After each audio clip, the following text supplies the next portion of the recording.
Oh boy, it's time for a new tier list video. I'm so excited. Oh god! Gosh darn it, I tripped over this amazing merch poster. It's honestly really nice, and my fault for not hanging it up. I highly recommend you get yourself one today. So stop on by the Underdog store, because we also have two amazing new shirt designs, the Combo Queen and First Impact. It is the holiday season, so make sure to get yourself something nice. Every purchase supports the channel and you look awesome while doing it.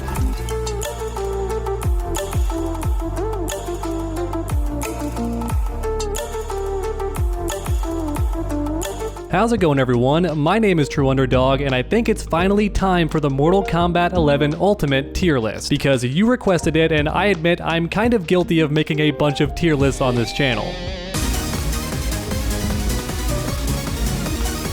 However, in saying that, I do try to make these tier lists as accurate as possible, and that's why I waited a bit. Not only were there several changes to a bunch of characters, but they also opened custom combat for competitive play, and that made a lot of characters much stronger. Basically, NetherRealm just took the entire roster, put them in a blender, and said, let's see what happens, could be amazing. And at the very least, I will say this, tournaments have never been more exciting to watch. I'm seeing a bunch of new characters get some more screen time, and it's all very exciting. But I'm getting a bit off topic, let's get into the tier list. Now, I know a lot of people think that Jackie should go up right away, and it's true, she's very strong, and the nerfs that she got don't change her playstyle very much. While it is possible in theory to interrupt her jumping, it requires a lot of guessing, and people don't like to guess. It leaves too much to chance. And on top of that, custom variations actually made Jackie even stronger. She now does more damage and can do damage over time from a distance. She's just way more powerful. What can I say? That grenade launcher is really strong, and it's made Jackie even better than she was before. However, in saying that, I think Cetrion's actually ahead of her in my opinion. And I know that might be a bit controversial, but hear me out. I don't think Cetrion has any bad matchups in this game. And the same is almost true for Jackie, but I think a good Cetrion player can actually make Jackie work much harder. And while I do think it takes a very special kind of player to play Cetrion at that level, I don't see those players struggling in any matchups. And at the same time, while I do see a bunch of players using Jackie, I haven't seen her win any of the new tournaments yet. And I admit I may not have seen all of them, but of the many tournaments I've seen, Jackie has never gotten grand finals. So that's my main reasoning why Cetrion is here and Jackie is right behind her. And then right behind them, we have Joker. This guy is just crazy safe on nearly everything. He has really good range. He can also combo off of pretty much any touch. And he even has that spring jump move now, which is kind of like Jackie's. It's a bit weaker, but Joker is a lot stronger in some areas, and now his mobility is also even better than before. So if you ask me, Joker is right here. He's a very, very strong character. Safe mix-ups too. The guy's just kind of nuts. And then behind Joker, we have Fujin. Where are you? There you are, buddy. You look so pretty. It's kind of crazy he made it here. A lot of people thought Fujin was low tier or maybe mid tier at best, and here he is at top tier in my opinion. And that's especially true thanks to the custom variations. Before that, I think he's just high tier and not top tier, but once custom variations became possible, I think he's definitely top tier. Okay, so future Underdog here, and I feel bad because I didn't talk about Fujin at all in this video. So I thought I would go ahead and do so now. So for starters, his 4-3 closes the gap very well and has the best range of any normal attack in the game. And then once Fujin gets in, he has the same string he can do over and over again, which is punishable by some characters, but in those rare matchups, he can cancel into something and keep himself safe that way. Not to mention his Skywalker has some great cancels on it. It's also great for extending combos. It's an all-around solid move. Every time he touches you, he gets a guaranteed combo. And while his combo damage isn't super high, it's also not bad either. So to keep things simple, Fujin can get in at any point in time, and he's safe every time he does it. Once he's close, he's still safe all the time. He has cancels for pressure, he has decent combo damage, all that crazy stuff. Honestly, his only weaknesses are a couple of flawless block gaps, but the pro players mix it up by special canceling every now and then, and the opponent's afraid to go for any of those gaps anyway. And next up we have Liu Kang. I would say Liu Kang is probably tied with Fujin, but I see way more people using Fujin than Liu Kang, which makes me think that Fujin has more good matchups. And I think you already know what makes Liu Kang good, but what made him even better recently is his command grab is now available, which means his offensive pressure has just gotten better because now you constantly have to guess. Whereas beforehand it was mostly just frame traps, now there's also command grabs and tick throws to worry about, so he just got better on offense. And then I have one more character that might be a bit controversial. We have Shiva. So Shiva's dragon stance has made her a monster. She's essentially become what everybody told me Highborn Katana was. Everyone kept complaining, oh my god, Highborn Katana, it's so OD, yet I never saw her at tournaments. So I think in theory everybody thought she was unstoppable because Adinian Razors was so good, but that got nerfed really bad. Now Shiva can already do that stuff, but it's much easier to pull off. Unlike unlike Adinian razors that required specific timing, Shiva can just do the fireballs willy-nilly. It's not tough to time correctly, and she's safe every single time. And then on top of that, all the damage from the fireballs is 100% guaranteed. You can't escape it. And then on top of that, Death March also gives her guaranteed damage that you can't escape. If you try to, she'll catch you and break your armor. And as of right now, I've only seen a few top players actually using her, but they're getting very far with her, and I think they might actually nerf Dragon Stance, but until they do, I think Shiva's actually right here, if not further. Because keep in mind, Dragon Stance just helps Shiva out. It pretty much gave her no bad matchups, but before that, she was already very solid, so now she just pretty much has no weaknesses, no flaws whatsoever. And that's about it for the top tier, so now it's time for the high tier. First up, I'm gonna go ahead and put Garrus. I've seen lots of Garrus. The guy's super solid. He has that really annoying quicksand move. I don't know the actual name. It's Sand Trap or something. Essentially, the opponent can't move forward or backwards inside that thing, at least not without doing certain special moves or certain attack strings, and a lot of players don't know which ones escape the trap. And then thanks to custom combat, he also has the command grab along with whatever other third ability the players want to give him, so he's a very scary opponent. Garrus already has one of the best command grabs in the entire game, second only to Kotal Khan, so yeah, the guy's very scary up close, and he's also very good from a distance. He's just good at everything, which is kind of funny because he's been nerfed several times, but he's always stayed a really good character. And next up, I think we have Sub-Zero. So it turns out Sub-Zero was always great. He was only limited by the tournament variation, so once custom combat arrived, he's now really good. Because let's be real, Sub-Zero was already good at a lot of things. He had great counter zoning, great spacing tools, a forward throw loop, all that good stuff. But now on top of that, he can make his overhead safe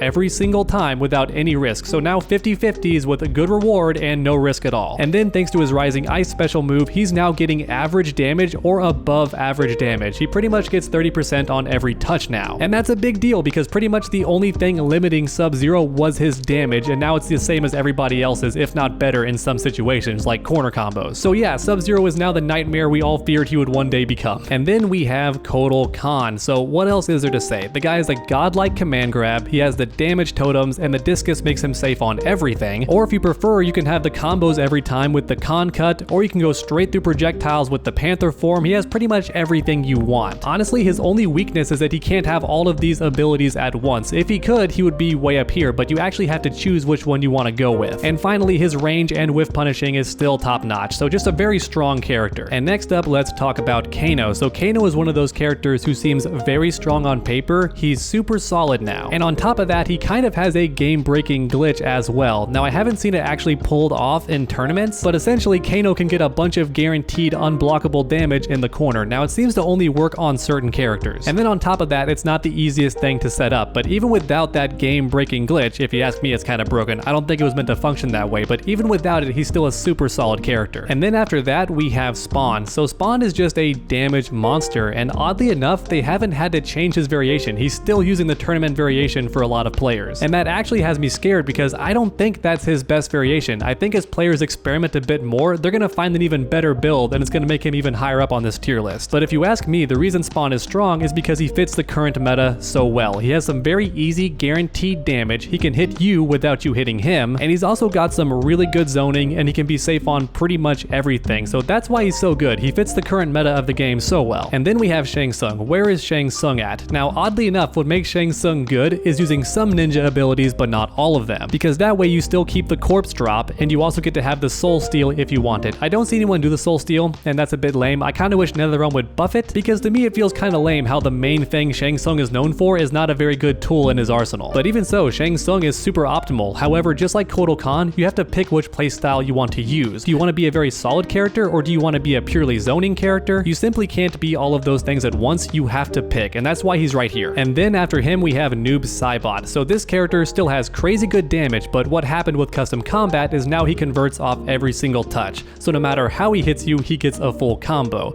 And then on top of that, if you want to, he can make every single thing safe. Or in other words, he is a low risk and super high reward. In fact, I would argue he's a no risk. And in fact, if you want, he can also be a very good zoner too. So the guy's pretty much good at everything. The only thing holding him back is what's always held him back. He doesn't have any hit confirms off of his mids, so he has to land a down one and then go from there, which is kind of tough. And then right behind Noob Saibot, we have Collector, but if you ask me, they're actually tied. I've loved Collector for a very long time. Once again, guaranteed damage, also really good spacing. He can hit you and you can't hit him, and now with custom variations, it's very hard to punish him in most situations. So just a very solid character with above average damage. Not not to mention a really good command grab, it loops into itself, and you can teleport too if you want to, so just a very solid character. And you know what, there's actually one more character that I want to add, and that's Sindel. I've seen Sindel win a couple of tournaments already. She's just so good now. Because keep in mind, her offense was already really good, and I think NetherRealm designed her with that in mind. But then once the custom variations became available, she now has the best projectile in the game as well, or at least one of the best. And in fact, I would argue she has the two best projectiles in the game, because the Air Phantom is also really good. That Banshee dash is no joke. Basically, every time she lands that move, she gets a guaranteed combo that does a really good amount of damage. Or to put things simply, she's now really scary from far away and also very scary up close because she always was. So just an all-around solid character, and that's why she's all the way up here. Once again, I've seen her win tournaments. And you know what? Let's talk about Jade too. I think I'd put Jade like around here. Once again, I've seen a ton of people playing Jade, and she's always been good at zoning and she's scary up close, but now she's completely safe up close too. And I mean 100% safe, as in not even any flawless block gaps. She is 100% safe all the time. So as a result, she is strong at every single distance on screen. From far away, she can zone better than most characters. Up close, she's very scary, plus on hit, safe on block, all that scary stuff. And you know what? I think a lot of players are downplaying Jax. I think he's like around here or so, but no one's playing him. So you know what? I'm gonna go ahead and put him right in front of Collector because I don't see many Collector players either. For me personally, Jax just seems really good on paper, and my buddy was like, why is no one playing him? And I'm not sure either. So if you ask me, I'm gonna go ahead and put Jax right here. I just can't put him in front of Collector because people are actually playing Collector, but I feel like Jax is very scary thanks to custom combat. And how about Kung Lao? I've seen a lot of people playing Kung Lao, so I'm gonna put him right in front of Jax. Kung Lao has some really good setups now. He has some guaranteed Oki pressure and some guaranteed setups every time he knocks you down, and that's pretty scary when you think about it, because keep in mind, Kung Lao was already really great at chasing down the opponent and getting some really good damage every time he touched you. And his damage is already really good. The difference now is that he can approach you and be completely safe. So he can do like orbiting hat and then teleport right to where you are. He can do the buzzsaw to hold you in place and then go for whatever he wants to on the way in. And of course, on top of that, orbiting hat allows him to combo off everything or keep himself safe whenever he wants to. So a very solid character with just a better way to get in. And once again, another controversial pick. I think Cabal's also really good. Cabal's combos have just gotten better, and his mobility is also really good now. Once again, he's basically Joker or Jackie, only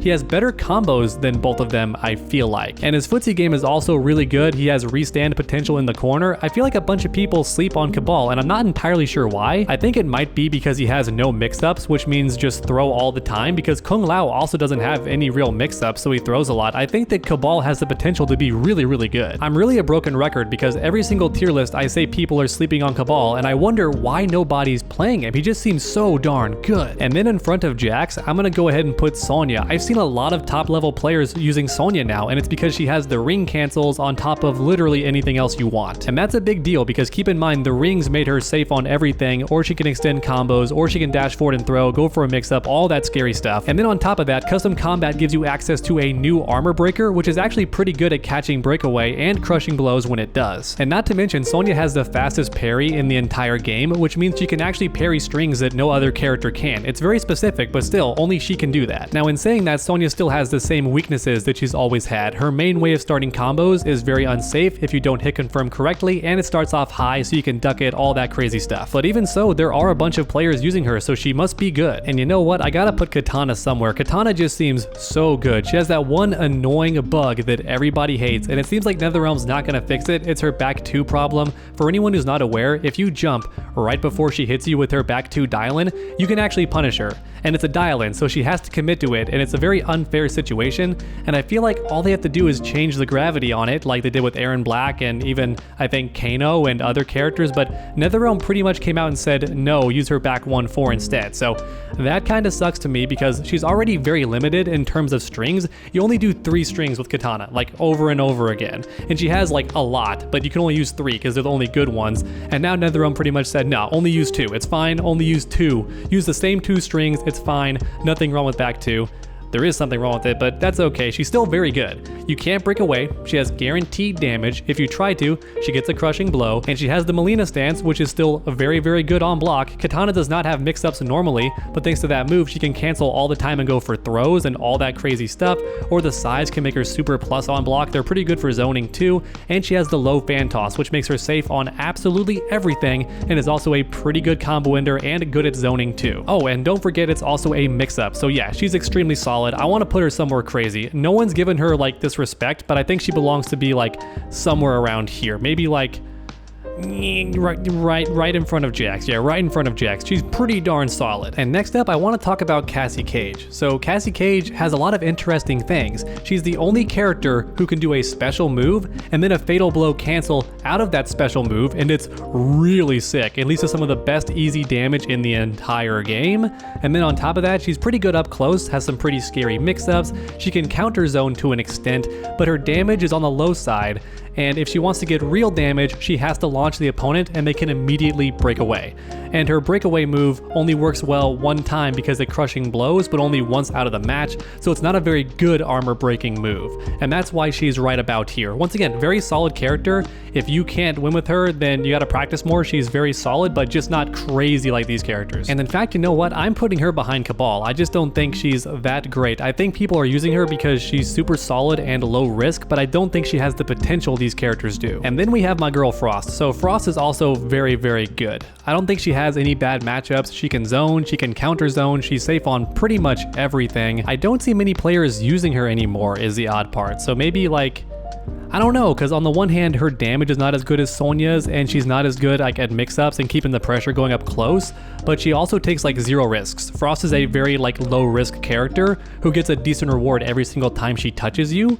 So I think like, I don't think she has any bad matchups, so I'm gonna like move her up. Collector and Frost are probably tied in my opinion, both really good characters. But even so, I think NetherRealm did a good job making sure that every character can win. I don't think any character is trash. We don't have any Dans or any joke characters. All of them can get wins, especially online. And then speaking of online, let's talk about Scorpion next. So Scorpion is scary because he now has the teleport cancel and then whatever you want.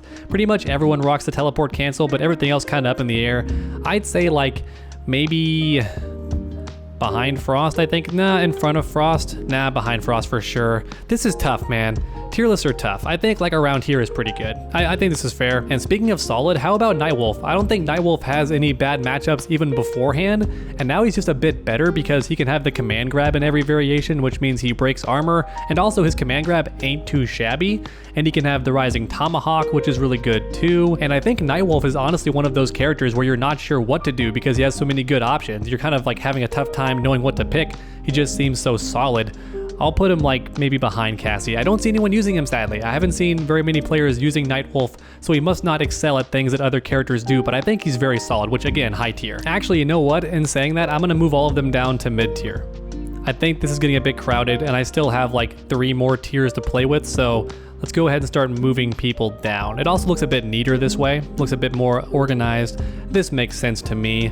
So D'Vorah is an interesting character because I don't think D'Vorah is bad. I feel like no matter who she fights, once she gets in, you have to play D'Vorah's game. It's no longer Mortal Kombat 11, it is D'Vorah combat. You now have to deal with whatever she does. She will knock you down, she'll lay down the baby and then do whatever she wants and you have to deal with it. She might throw you and get a combo that way, she may do an overhead, she may go for a low. It's an immediate 50-50, you can't really react to it, it's very tough, and she can combo off of stuff. They got rid of one of her best combos though, which is really stupid. NetherRealm is weird with some of these changes. It feels like they're kind of rapid firing sometimes, but I think D'Vorah is still really strong. I honestly do. I'm gonna put her ahead actually, because again, everyone's forced to play her game, and I do see people using her at tournaments, and Honeybee is just tearing everybody open with this character. So I'm gonna say like, she up here or something. Like she pretty darn good. In fact, maybe she like, no, she's not better than them. Maybe like around here. And then I'm gonna put Cabal here. I mean, this seems fine to me. As you can see, I'm very, very good at making up my mind. I'm very good. And I think now it's time to rapid fire a little bit. This video is gonna be way too long if I don't. So Johnny Cage, he's gonna be like a little bit in front of his daughter. I don't know actually, they're probably tied. They're probably tied. I'm gonna put him behind her. I don't know, he's been nerfed so much. I'm gonna put him right there. And then Aaron Black. Aaron Black pretty darn good. He got a bit better actually, so maybe right here is fine. Baraka, haven't seen very much Baraka, which is weird because all of his like potential has awakened because now you have all the good stuff. I'd say Baraka's definitely in front of Nightwolf, I think. He's just really good, very solid. He has mix-ups now, he has crazy good damage, he can command grab, all that fun stuff. He can armor break if you want. He's pretty good. You have to pick though, is the annoying part. Once again, you gotta pick. Do you want like all that stuff I mentioned, or do you want the armor break and something else? You gotta pick, you gotta choose. Scarlet pretty good. I would say she's in the low tier though, unfortunately. I've seen people play her, but she's in the low tier. Terminator, pretty good actually. I've seen him win some stuff, so I'm putting him like definitely in front of Devora. No, actually, I don't think so. I'll put him around here. Yeah, I'm having a tough time. It's getting tough. So Melina. Melina is an interesting one. I've seen her at tournaments, but I'm wondering if people are just trying her out because she's new and she's the best of the Kombat Pack 2 characters. She simply is. She has a very fast command grab. It's the exact same speed as a throw, and you can't break a command grab. So whenever you want to throw, you can just go for a command grab. Now in saying that, lower damage than her throw, because NetherRealm is like crazy about this. They like to have command grabs do less damage, which is bizarre. I know it kind of makes sense like on a T chart because can't break it, so therefore less damage to balance it out, but understand, I can't think of any other fighting game where command grabs do less damage than regular throws, but I think that's only because regular throws do such ridiculous damage in this game for being like a guessing game. They do so much damage. So yeah, Melina's interesting. I think she's pretty good, but she's not great. She has some weird glitches too. I would put her like around here maybe. I think Melina's just really good at a lot of things. She has really good zoning, unfortunately. She has like the best projectile in the game. It's good because she throws out 2. So it beats every reflect and it beats every absorb. Like, you can't negate her projectiles. They're just really good. If she amplifies them up close, she's safe on literally everything. She has some really scary guess situations, especially when you're low on life. She can force you to guess, and it's literally a guess. You can't fuzzy it. Now, there are still some mid-tier characters here, though. So Raiden and Rain are both pretty decent. I think Raiden's in front of these, and I think Rain is also in front of them. Rain has the best movement in the game, it seems like, and he can also end every combo by keeping you close. He has some really good pressure with the Hydro boost. His only weakness is the damage is really low, and I really do think that's the main thing hindering him. If he had better damage, I think he'd be way up here, but the problem is he has to touch you so many times, and he doesn't have any real mix-ups, so he pretty much has to whiff punish you or anti-air, something of that nature, because he has no mix-ups. So once again, it's death by 1,000 paper cuts, but it's hard to even get those paper cuts to land in the first place, and that's why he's here. And now sadly it's time for the low tier, but keep in mind I just called it that. I don't think any of these characters are bad. I mentioned it about halfway through. All of these characters are decent. They can all get wins, especially online, but I think the weakest ones are these 3. So I'm gonna go ahead and say like Rambo's right here. Rambo is the weakest of the Kombat Pack 2 characters. He's not terrible, but the issue is he is kind of slow, and he lost his glitch, which was one of the best things going for him. He could beat every parry with a mid, and that's gone now. And then on top of that, if he wants the combos, he has to spend 2 slots, and a lot of players don't want to do that. I think his Claymore is really good, and I think his command grab and his crawl are also pretty good. The issue is you have to pick, and all of those things are death by 1,000 paper cuts, just like Rain. So it's the same problem, only he doesn't have the crazy good mobility, he doesn't have the crazy jumping move for block pressure, none of that stuff. Or I guess what I'm saying is Rambo's just a weaker version of Rain. He's still very fun to play though. And then I think we have Shao Kahn, which is sad, but Shao Kahn at a high level has a really tough time. His best string, or I should say his most essential string, is also one of his worst strings. It's unsafe on block, it has a gap, you can flawless block it, and he needs that string. He needs it, and every single time he sticks his neck out. He can't punish what every other character in the game can punish because his fastest standing move is 9 frames instead of 8 or even 7, and his damage output is super high, so he has that going for him. But unless you use certain moves, he has to guess every single time he launches you. If he guesses wrong, his combo stops right there. If he guesses right, he breaks your armor and gets to have some pretty good damage, but every single time he has to guess. And for whatever reason, no one uses the spear charge move, which I love to use for that reason. It takes that guessing off the table and also gives you some really good guaranteed damage. It has good range too, better corner carry, but no one's using it yet. And even though I have seen Shao Kahn at tournaments, he's never actually won. Even so though, I have seen him. I haven't seen Rambo. I've seen Scarlet too.